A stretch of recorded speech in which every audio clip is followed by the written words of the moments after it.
Back in 2006, Maxime Bernier was a rising star in the Conservative Party. He was a lawyer, a business executive, a French-speaking Quebecer. His philosophy fit perfectly with the newly branded Conservatives, a believer in small government, focused on individual rights, champion of small business, all that stuff. And when he ran in the federal election, he actually won 67% of the vote in his riding, more than any other Conservative MP east of Manitoba. He calls himself an Albertan from Quebec, and his first job was heading up Industry Canada, and then one of the most high-profile gigs in the government, Minister of Foreign Affairs. But then he ran himself into a bit of a trouble. Public comments he made about the governor of Kandahar landed him in diplomatic hot water. Is it the right person at the right place at the right time?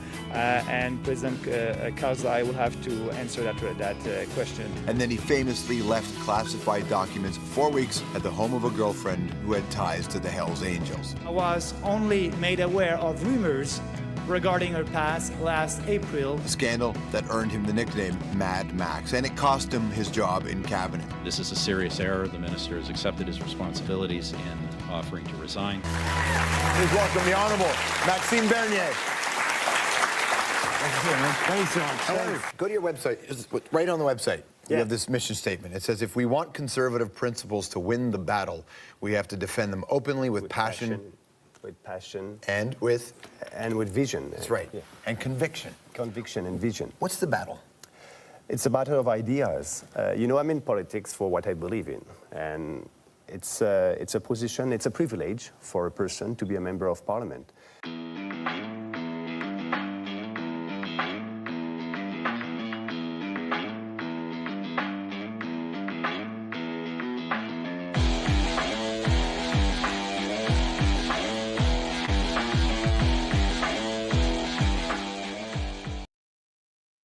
And good afternoon, bienvenue dans la zone de la guerre alors que nous sommes en transition à la grandeur. Je m'appelle Anne Vandersteel et voici Steel News. Nope, we're not going to do this whole show in French today because I know most of you don't speak French. I fortunately took it for a long time in school and I still try to practice it whenever I can. So I always get excited when I have an opportunity to do a little bit of practice, but we won't put you through those paces today. I want to welcome you to the war zone as we transition to greatness. I am Anne Vandersteel, as I said. This is my show, Steel News, and our focus today begins with a deep dive into one of Canada's most intriguing political movements, the People's Party of Canada, founded in 2018 by Maxime Bernier, a former member of Parliament and a cabinet member with the Conservative Party of Canada. His PPC party, the Political Party of Canada, is carving out a niche for itself as a populist, libertarian, and conservative alternative in Canadian politics. Sort of sounds like MAGA a little bit, doesn't it? Their core principles: freedom and individual responsibility, fiscal conservatism, immigration reform, Canadian sovereignty, free speech, and of course, their outright challenge to the globalist climate policies strike a chord with Canadians disillusioned by mainstream parties. The PPC represents a growing voice for those seeking change outside traditional political establishment. But today, we're going to take the conversation beyond Canadian borders. We're going to examine Canada's relationship with the United States, compare its historical ties with the UK. We're going to unpack something I've talked a lot about, the Declaration of North America, and what it signals for energy policy, border security, and Canadian sovereignty. We'll also address the growing concerns over China's influence in Canada from the alleged police stations, which Michael Yan, my good colleague at Operation Burning Edge, and Misako Ganaha, the famed Japanese war correspondent, have also witnessed in Canada, and those ties to the economic investments in Canada. And as we're watching our fellow Americans lose billions and memories in these Southern California fires and the wildfires which have devastated the Canadian landscape, we're going to explore what the crisis means for their country's resilience and autonomy. Lastly, Donald Trump's recent suggestion to make Canada the 51st United States state has sparked heated debate. I'd like to find out from Maxime where he stands on this very provocative idea and how does Israel's geopolitical role also play into the complex puzzle. So this is a packed program and we're just getting started. But first, I want to remind you all of a few of my sponsors that make this show very possible for you. And if I can turn your attention to vandersteelhealth.com over here, I think this is an important solution to my staying healthy. I've got to actually bring it up on the stage here. I apologize. I thought I had all this ready. I don't know where it went. Well, it's not going to come up. You know what? We're going to skip it then because I want to bring Maxine in and we'll come to that at the end of the show. Maxime, it's great to see you. You know, fortunately for you, you got to skip the commercials, but these are important commercials because gold and health to me are critical in my survival. And I am what I eat, and I survive on what I preach, which is buy gold, buy gold, buy gold. Good to see you. Thank you for being here. Thank you, Anne. I'm very happy, very pleased to be with you. It's a privilege, and I believe that we'll have a nice conversation. Yeah, well, we've got a lot. You know, I see you as a obviously you are a very big freedom fighter. I followed your career, and you know, you are very Trump-esque in a lot of ways. I love the fact that you just say literally what's on your mind. You really don't have a filter, which is pretty much the same affliction I have. So I really appreciate your ability just to put it out there. And you aren't afraid to stand up and acknowledge when you've made errors and move on, you know, and say, hey, you know, we made a mistake, but we move on. This is how we learn. And this is how we build trust when we admit what we've done, as opposed to the regime that's sitting in the in Congress here in our country right now, that most of them are, and now I'm finding out, not even showing up for the inauguration. It does. If that doesn't scream guilt and treason, I don't know what does. So it's a pleasure to have you. Thank you, Anne. And you're right. That's life. When you did do a mistake, you know, just try to learn from that and go ahead and move on. You know, life it can be tough, can be nice, but when you have very difficult events in your life, I try to do my best to turn that as a positive. And you know, that's what I'm doing in politics, and that's what I'm doing in my personal life also. Great. Well, let's just take it back for some folks that may not be familiar with you. You left the Conservative Party. You know, a lot of people here in the United States think that MAGA should have its own party and that the Republican Party is not worth overhauling because it's just so consumed with what we call Republicans in name only, rhinos. So you had a departure from the Conservative Party, and you started. You created a movement basically called the People's Party of Canada, out of the Conservative Party of Canada. Tell us what that transformation was like, and what was the groundswell with the people? Was it the people that pushed you into this, or do you decide to do this on your own? Yeah, thank you for asking. First, I must say that I'm not a career politician. I was working, and I did work 19 years in the financial sector in Montreal and Toronto, with a bank and insurance corporation. So I decided to jump into politics in 2006 when Stephen Harper, the leader of the Conservative Party of Canada at that time, did ask me to run. And when I decided to run, it was, like you just said in your presentation, for a smaller government, more provincial autonomy to our provinces, a very small government that will lower taxes. And, you know, I believe, and I still believe in individuals' freedom, no subsidies to big corporation, flat tax, and all these bold reforms. So I was a conservative for 12 years, and we decided, I did run for the leadership of the Conservative Party of Canada in 2017, 2018. When Stephen Harper didn't win the election in 2015, he decided to resign. We had a leadership contest. And, you know, I was not the favorite in the beginning of that leadership contest. We were about 13 candidates, but I was telling the truth. You know, I wanted more freedom, less government, more real free markets, and ending, you know, these crony capitalism. And I was speaking like that, and I was able, with our ideas, to finish with 49% of the vote. I didn't win with 49%. And I tried to work with the new leader elected at that time, Andrew Scheer, for 15 months. And actually, I had a very honest conversation with him after 15 months. I wanted him to take some of our ideas with smaller government, lower taxes, and Sure. you know, ending climate change hysteria and all that.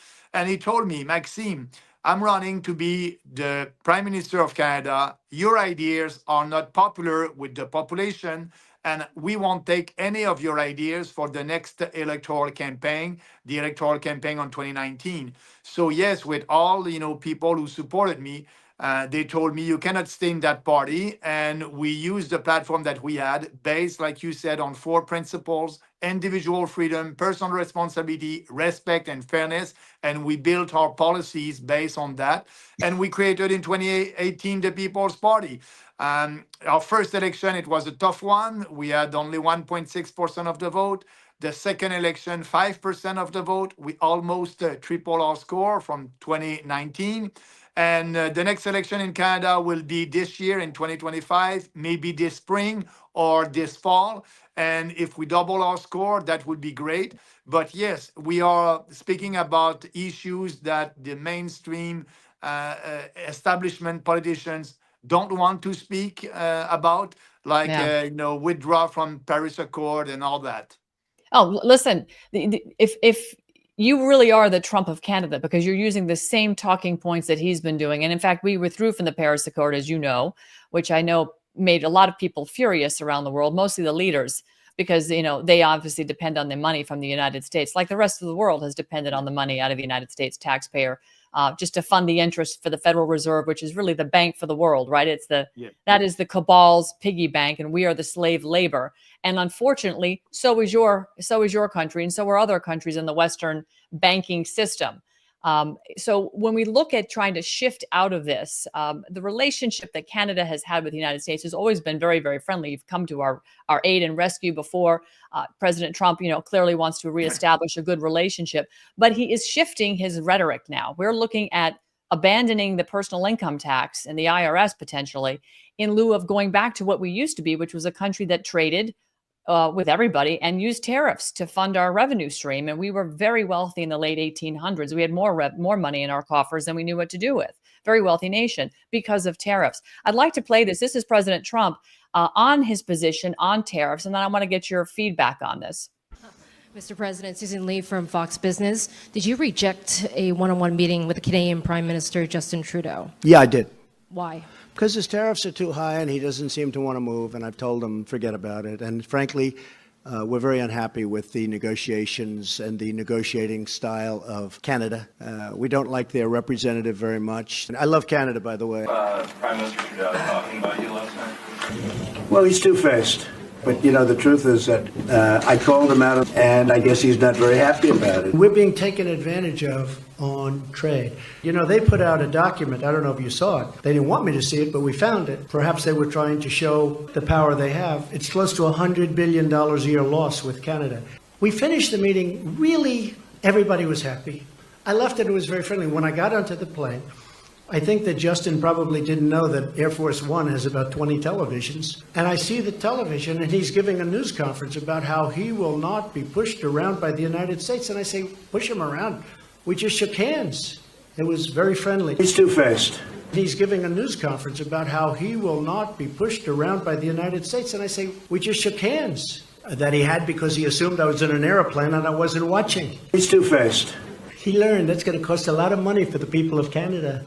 He learned. You can't do that. You can't do that. So what do you take away from that? I mean, was he too hard on President Trudeau, who's now saying he's going to be stepping down, but we don't have a real target date yet? What do you think? Oh, he's right about that, and we must admit that President Trump is a very good negotiator. We are not so here in Canada ready for that negotiation. As Trudeau resigned. They will have a leadership contest, the Liberal Party of Canada. They will have their new leader the first week of March, and we may be in election just after that. So, tariffs and negotiation, we must be able to have a good agreement with the U.S. As you said, for the last 200 years. We are good friends, good allies, working together. But President Trump has a point when he said that, Canada now is a threat to the national security of the U.S., and also a threat to our own national security here in Canada. Why? Because of all that, open borders policy, mass immigration. And you must know, but last year at the border, the American administration arrested last year about 400 terror suspects coming from Canada. 80% were coming from Canada. And last year, you stopped about 100,000 illegals crossing the border from Canada to the US. So we must control our borders. We must end mass immigration. We must have a moratorium on immigration. We must deport all our illegals. And if we do that, I think it will be easier to have a good deal with President Trump. But at the same time, he's right by we must invest also in our own defense. They are asking to spend 2% of our GDP in our defense. We are spending or investing only about 1.2%. So we need to fix that. We need to be serious about security of our borders for Canadians and for also Americans. So if we do that, we will be able to have a nice conversation with President Trump. I agree. And then you look at what Joe Biden has done, including Trudeau and the former Mexican president Obrador, with the signing of this document, the Declaration of North America. This has been, I've studied and talked about this, considering the work I've done going to Panama and covering the illegal weaponized human migration funded by the United States predominantly, because we are the biggest contributor to the United Nations. Next closest country is Germany. We outspend Germany by 17-1. And then again, you look at this document that, the three presidents in North America signed, basically destroying the sovereignty of every country, because they're now considering us one region. And it's the same rhetoric. It's always diversity, equity, inclusion, climate change, environment, competitiveness, migration, development, health, and regional security. And I caution everybody, because when you read this document, they look like they're doing good things, because they're talking about making partnerships with Indigenous people to promote innovative and sustainable solutions. But what we've seen, Maxime, down in Panama specifically, is the destruction of the Indigenous way of life, which was an agricultural and farming community along the rivers down there. And they are now massive traffickers of people. So has this document played, would you credit something like this as to the mass weaponized human migration you've seen in your country? Because from where we're sitting, China has sort of taken over Western Canada, along with India. Yeah, actually, you have a point there. Our two mainstream political parties, the conservative, I call them the so-called conservative, or the conservative in name only, like what you have in the US with the Republican, the conservative and the Liberal Party of Canada. They are okay with the UN compact on migration. For them, it's okay to have migration in our country. For Trudeau, everyone can be a citizen of Canada. For me, it's a privilege. We must control our borders. We are not. And yes, all that ideas coming from the UN. UN is a dysfunctional organization, a socialist organization, and our platform is very clear. I'm not a globalist, and like President Trump, I'm fighting for my people, for Canadians, and I want to put our country first. That's not a slogan. That's the reality. Ending the relationship with the World Health Organization. We saw what they did during COVID-19. I was the only leader who was fighting at that time in Canada at the federal level for freedom of speech, for also freedom of choice, and ending all these mandates and draconian measures. And I went in jail for that. I was arrested, handcuffed, and put in jail for 12 hours because I was speaking in a park in Manitoba for freedoms. So all the thing coming from the UN, I don't like it. And, Canada under a PPC government want to fund these socialist and globalist initiatives.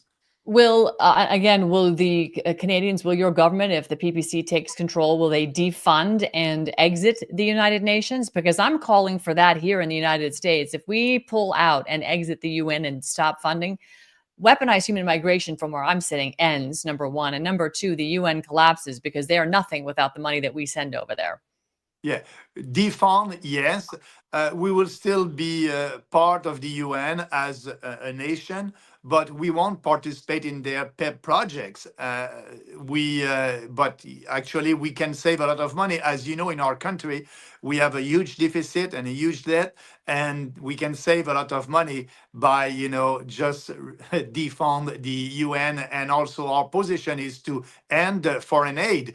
Our country is spending about $10 billion in foreign aid. We will bring back that money home here in Canada to help Canadians. So yeah, we are fighting for our country, not for the UN, not for the globalists. Good. All right. Well, that's good. I'm glad to hear that. Let's talk a little bit about the presence of China in your country. We have, by all estimations, and General Flynn has even put a number to this, 120,000 members of the People's Liberation Army in our country right now that are here illegally. We did have some Chinese police stations for a bit. They were exposed, and we got rid of them. So we think, I don't know. San Francisco is a question mark. They could be undercover Chinese police stations there. I really don't know. They did certainly roll out the red carpet when Xi Jinping showed up in San Francisco, and they managed to clean up the city from all of their defecation piles from the homeless population, which is overtaking San Francisco, frankly, California. What's left of it that's not burning down at the moment, which is just such a tragedy. Are you concerned about your national security with such a massive influx of Chinese in your country? Absolutely. And also the RCMP here in Canada, our own police, said a couple of months ago that we have two Chinese police stations in Canada, one in my own province in Quebec and another one in Ontario. And they told us that they are doing investigation. But you know what? We didn't know what is happening. After a couple of months, we try to have answer and what is happening. We don't know. They're not transparent about that. But absolutely, it's illegal, and it's Canada is a sovereign territory, and they don't have the right to do that. They don't have the right to intimidate our citizens, and they're doing that. But also worse than that, our Secret Service told us that there's some members of Parliament in the Conservative Party of Canada and in the Liberal Party of Canada elected in Parliament who are not loyal to our country. They're loyal to their country of origin, China or India. We must know. And I was asking, and I did that for a long time, asking to have the names of these people. And Trudeau doesn't want to tell us. And Poilievre said, the leader of the Conservative Party of Canada, maybe the next prime minister, said that he doesn't want to have a briefing by the Secret Service to know who are these people in his own political party in Parliament, because he doesn't want to know, because if he knew it, he will have to act, and he doesn't want to act on that. So all these people who are not loyal to our country must not be in our Parliament.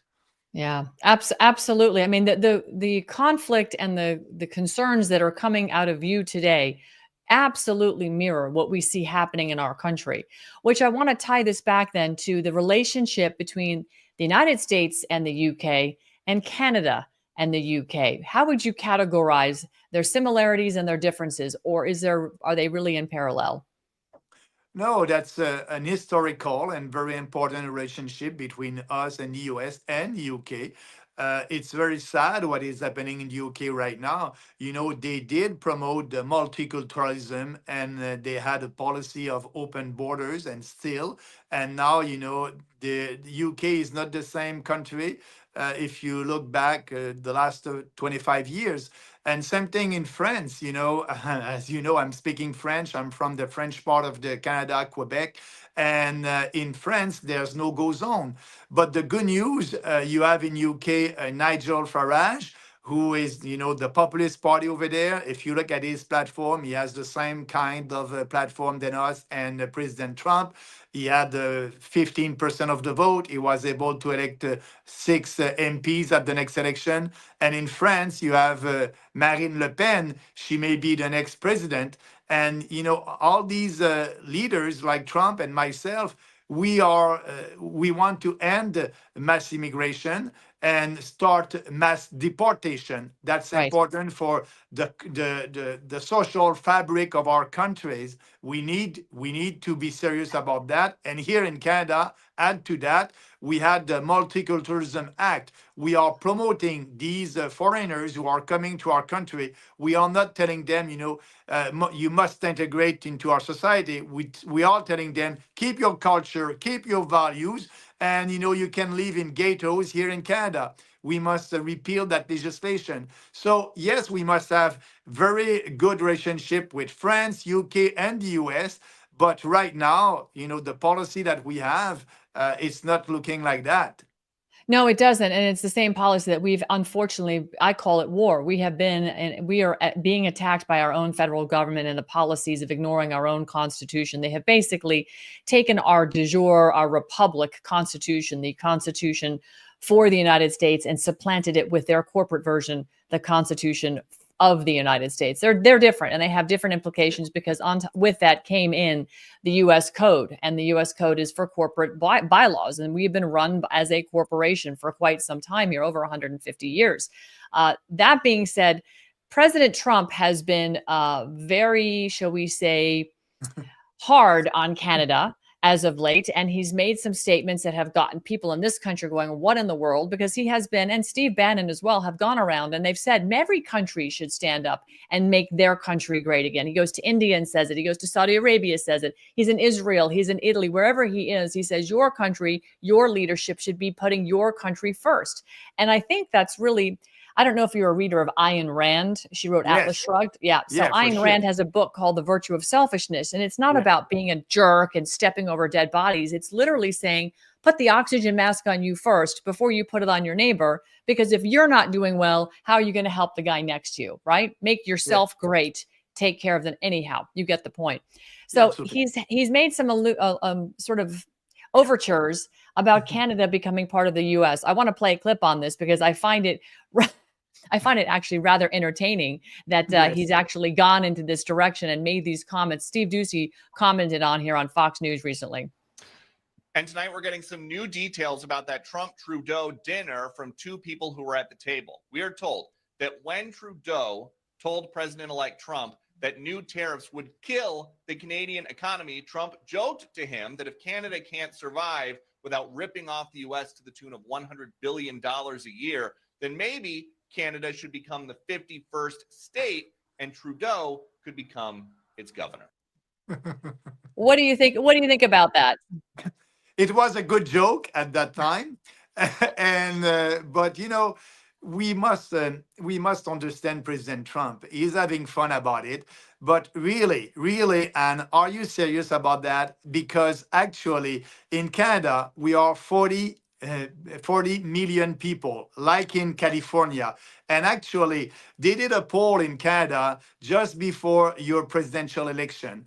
And that's very devastating for President Trump. 65% of Canadians said that they like Harris and they would have voted for Harris. So are you sure that President Trump wants a new California that will vote Democrat in US? I'm not sure about that. So that's why, for me, it's still a joke, but it's very effective for President Trump because it's a way to destabilize Canada. And here in Canada, you have a lot of all these establishment politicians are, very scary about that. And for me, I always put my country first, and I'm pretty sure that President Trump is understanding that, is doing that in his own country. But yes, we have a lot of challenges with our free trade agreement. Let's address that. But Trudeau, he did a press conference and he said, we will invest, a couple of $1 million to secure our border. But that's not enough. We need to stop that mass immigration. It's important. We need also, I know that President Trump had Wisconsin and all these swing states in the US in his favor. In Wisconsin, you have dairy producers and they want to be able to export their milk in Canada. But at the last free trade agreement, the last negotiation, when Trump was president, Trudeau said no, the conservatives said no, they wanted to protect a cartel. In Canada, we have a dairy cartel. They are fixing the price, fixing the production. Canadian consumers are paying twice the price for their milk if you compare that with the US. So, and President Trump wanted to export and to open that and having a real free trade. And Trudeau and Poilievre said no. So now it's on the table. If you want to have a good deal, I strongly believe that you must open that and open real free trade in the dairy, poultry, and eggs products to our country. That will be good for our consumers. They will have good quality products, but at a very cheap price. Yeah, well, it's not too dissimilar to what happens here in the pharmaceutical business, right? And a lot of Americans buy their prescription pharmaceuticals from Canada because they can get it for a fraction of the price of what we pay here. And again, it's all that corporate fraud with the insurance companies. It's just, it's this circle of people and the money just moves through that same circle. And we're on the outside throwing money in that circle, but it never comes back to us. That's the difference here. Well, that's good. I feel strongly Canada should not be the 51st state for the reasons you mentioned. I thought, oh my goodness, we're going to bring a bunch of socialists like California in the country. We can't even wake those people up. I think the fires burning down and the lack of their $770 they've been offered is really quite eye-opening, because not too dissimilarly and sadly as what happened in North Carolina with that tragedy, which is still unfolding, yet we still send money overseas. As far as your relationship, not yours personally, but the Canadian relationship with Israel, this has been a really hot topic here in our country because, people it's very polarizing. The rhetoric around being an anti-Semite, if you say you don't stand with Israel, is kind of a two-pronged problem. One is Israel, to me, is more than just the country. It is the government. Like, we have a terrible government here in our country. You have a bad government in your country, or leadership anyway. Yeah. And Israel has a bad government. So you have to say the Israeli government, because I believe that the people of Israel, majoritively the biblical Hebrews, are good. And I stand with them, and I hope they stand with Americans that are fighting this monolithic bureaucracy. How would you define and characterize the relationship with Canada and Israel today, and what you think it should be, and how would you redefine it if you were the president? Yeah, I will, like I said, put Canadian first, not Israeli, not Palestinians. We have a good relationship with them, but we must understand that we cannot change what is happening in Middle East. We are a very small country. We don't have a lot of influence. And since Trudeau, everybody is laughing at us. So the way to change what is happening in Middle East, that's the US. You have the key for that, and we are not. So what is happening in our country right now with mass immigrations? We are people who are coming here and are bringing their internal conflict from their country of origin. We don't want that. So we want to be good friend with Israel, and we want to be good friend also with people living in Ukraine. We are promoting peace and prosperity. That's why, for example, I was the only national leader in Canada who said that our enemy is not Putin, our enemy is our own government here in Canada. Look what they did to us. They did not respect our constitution during COVID-19. They were imposing on us, curfew, stay-at-home orders, and all that. And our government is not working in our best interest. So that war in Ukraine, where the federal government spent about $10 billion they gave that to the Ukraine. I was against that. I'm very pleased that President Trump is speaking about a peace over there. And what is happening in Middle East, we have the same position. We must promote peace and prosperity. And I understand that the only democracy in the region, and it's Israel. I was there when I was the Foreign Affairs Minister. I had a very good visit over there. But actually, the reality is the position that our country will take on Israel won't change anything. It's all in the hands of President Trump and the U.S.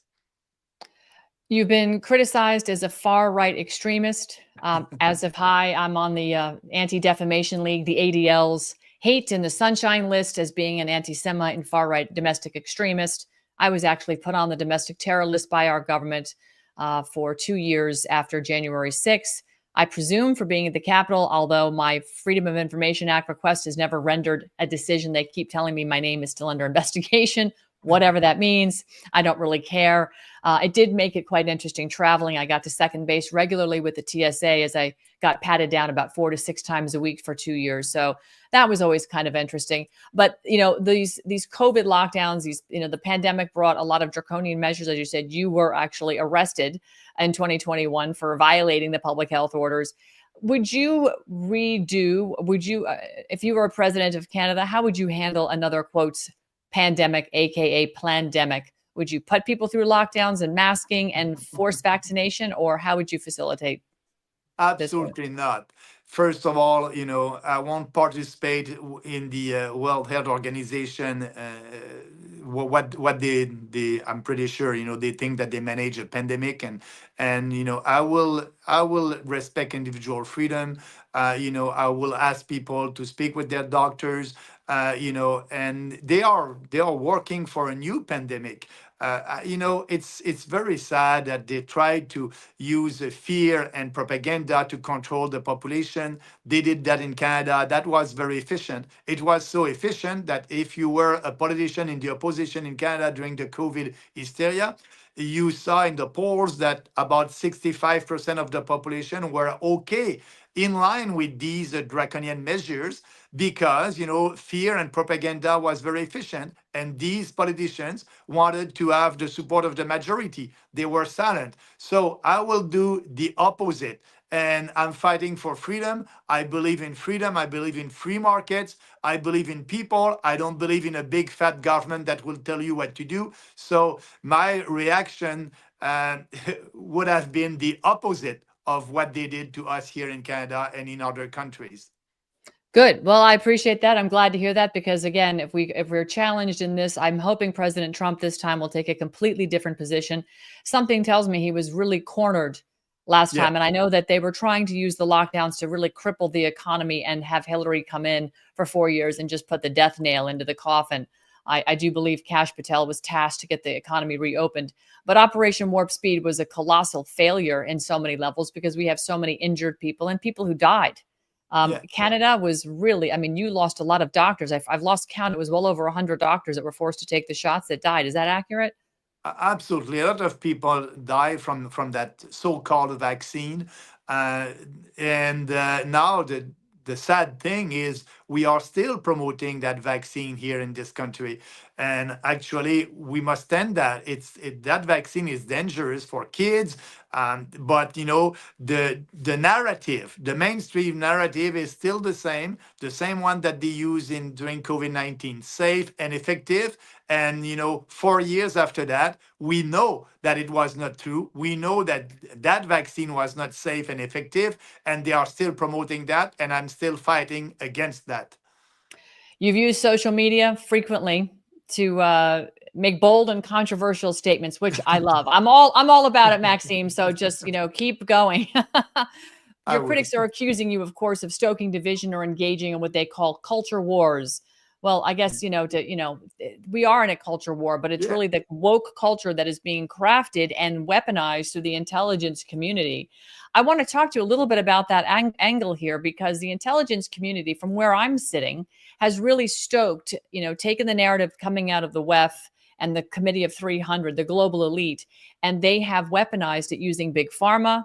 Now they're weaponizing it using the medical freedom space. Frankly, there's, Canadian companies that are very big in the medical freedom space here that, frankly, I believe have capitalized using what I call fear porn, right? Instead of using a bullhorn like you do on social media, they use their bullhorn with fear porn, and they lead with big names to push products that, frankly, you could buy for a fraction of the price on the open market.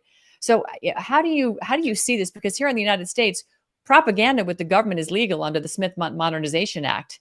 How would you fix that in Canada so that we can kind of level the playing field and get the real truth out while we have these discussions openly that unbrainwash the people?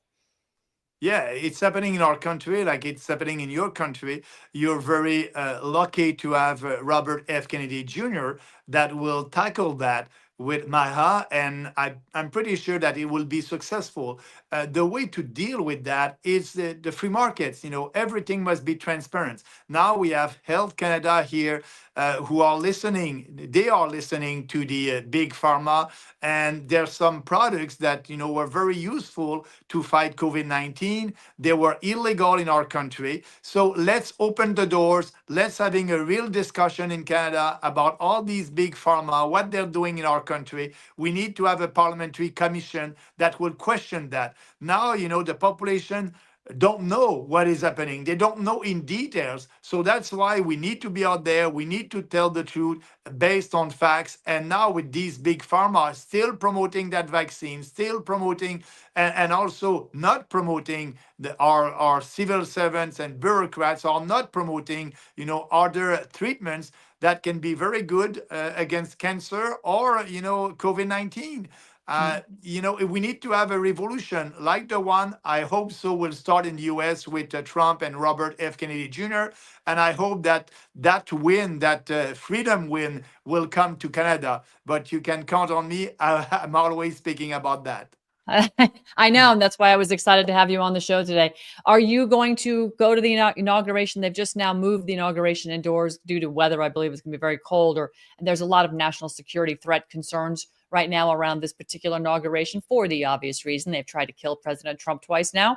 But do you think you'll make it down here, or will you extend a hand to President Trump to come and meet with you in Canada and perhaps engage through Parliament with you at his side to have those discussions?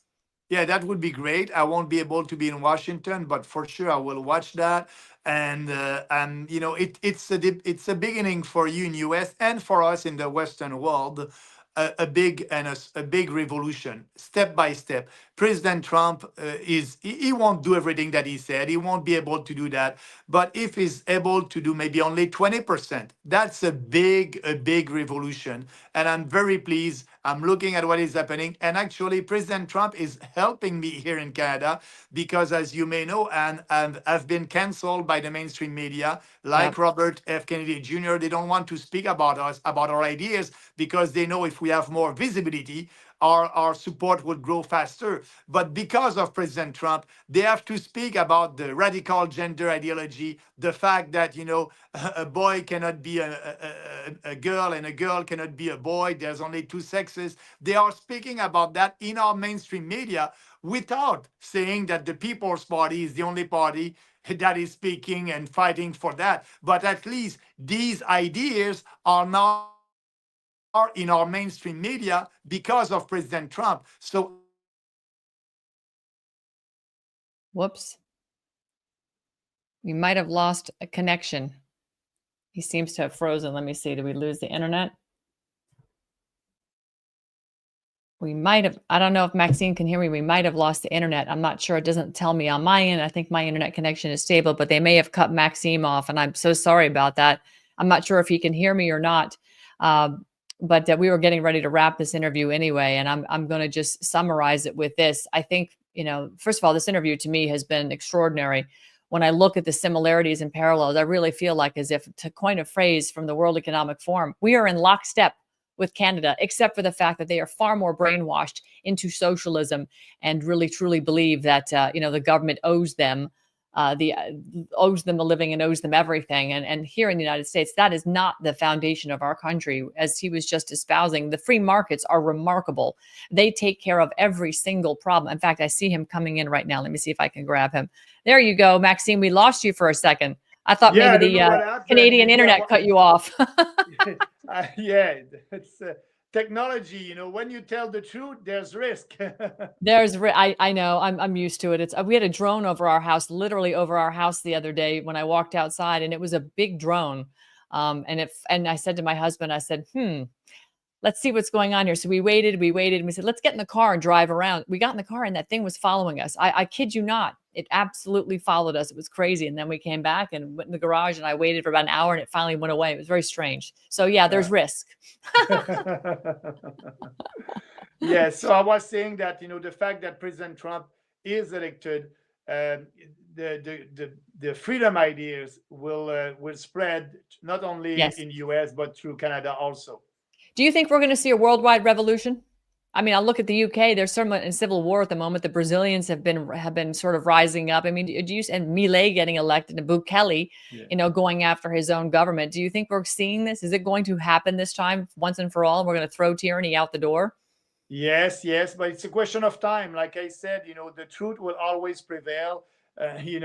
We will win. The common sense will win. It's a question of time, but it won't happen in 1 year or 2 years. It may be a little bit longer than that, but yes, I believe so. It's truly exciting. It's remarkable. And again, I look at I look to Ayn Rand and some of the comments and ideas she had in philosophy, and she was spot on about everything. And at some point, we've all joked about finding Galt's Gulch and trying to escape because the moochers are going to be and the looters are coming after the producers, and so the producers are about ready to exit the society and go and take care of themselves because it's gotten to be so insane. But I feel like we're going to stop that this time. And I think the people are waking up. Maxime, I have really appreciated your time today. You've been very generous and very gracious. And I will continue to follow your career. Is there anything you'd like to leave? Parting thoughts? Thank you, Anne. I'm very pleased to be with you. And so let's do that again, maybe just before the election. Actually, I want to say to people, if they want to know more about the People's Party and our policy, I know that if you're in the US, you cannot support us or vote for us, but you can be sure that, when people are saying that Bernier is the Canadian Trump, for me, I'm okay with that. We may not agree on everything that President Trump is saying, but, on the big issues, it's important to be together, fighting the globalists, and we are doing that. They can know more about me at peoplespartyofcanada.ca. That's right. It's on X. I have your X profile up for the People's Party of Canada. Your X profile is in the description box and the links in the description box below. It's at Maxime Bernier. So please follow him on X. He's got a great X feed, by the way.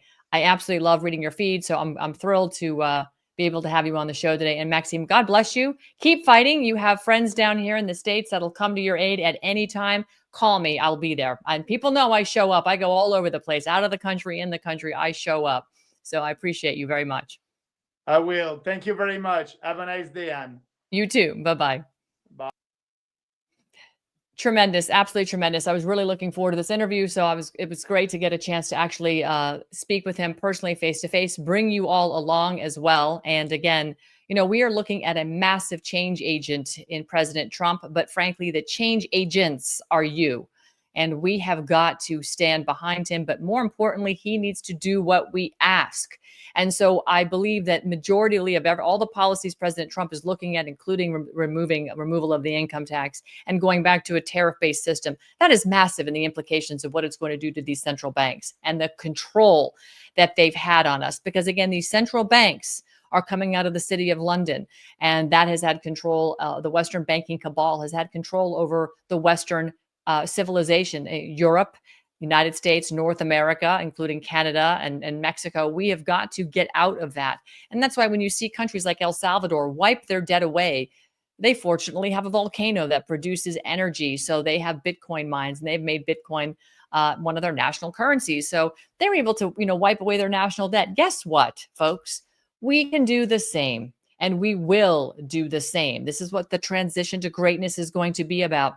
This $36 trillion in debt under the current administration and the current plan of central banking is going to destroy our country. But we're going to destroy the destroyers.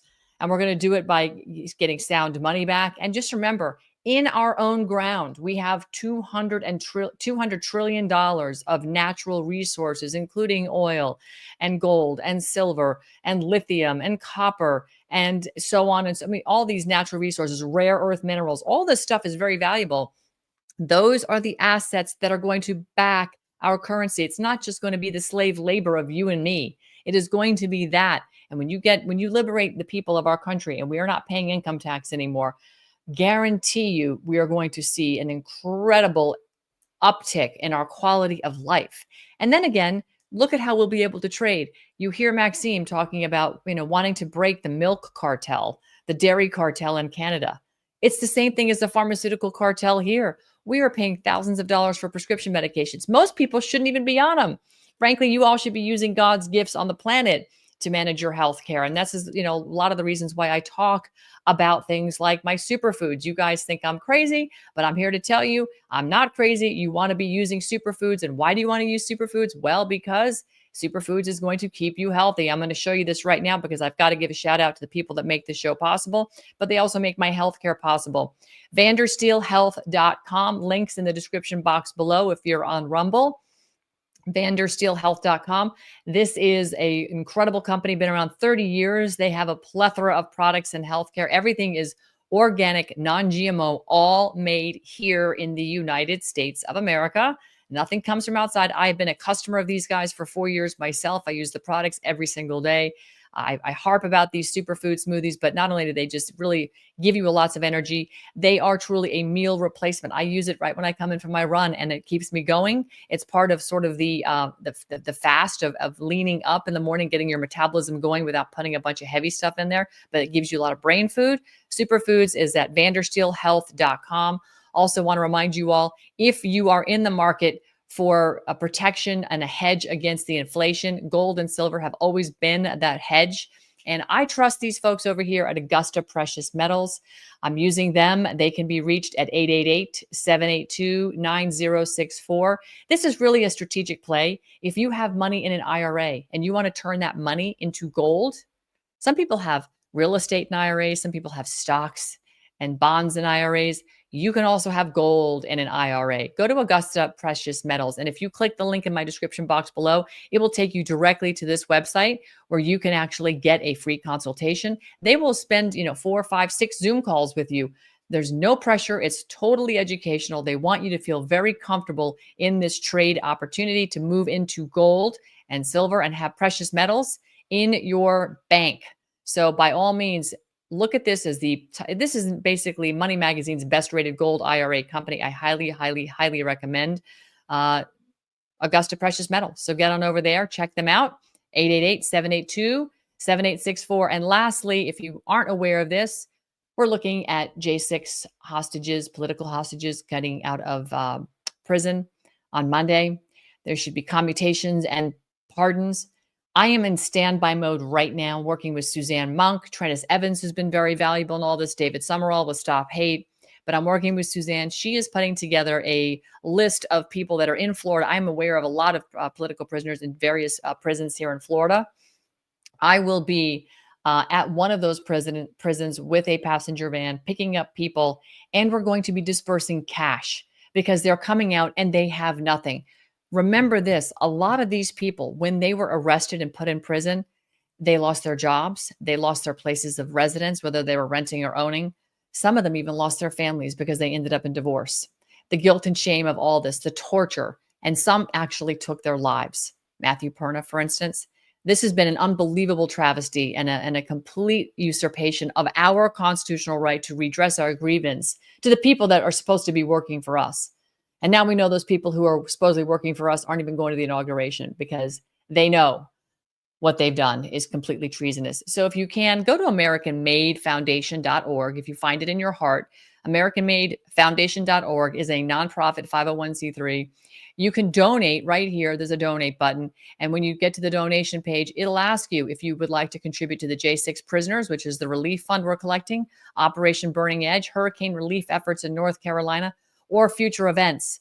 But I'm asking you all, if you can find it in your heart, to select the J6 prisoner button. Please do, and contribute some money, because I'll be getting funds dispersed from this foundation to bring cash on Monday to put in the hands of these people, so that not only are they greeted by a group of people at the prison, but also they're going to get some cash so that they can get on with their lives and get to where they need to go. They need cash for rent, first-class security, stuff like that. So we have got to help them because, as you know, the government isn't helping anybody but themselves to your pocketbook. So we're going to have to go into ours. Thank God for a tax-free vehicle until Trump gets away, does away with the IRS. We still want to take advantage of the loopholes. So here's a loophole for you to make it very easy for you to help a J6 political prisoner who's now going to be a refugee as they get out of prison.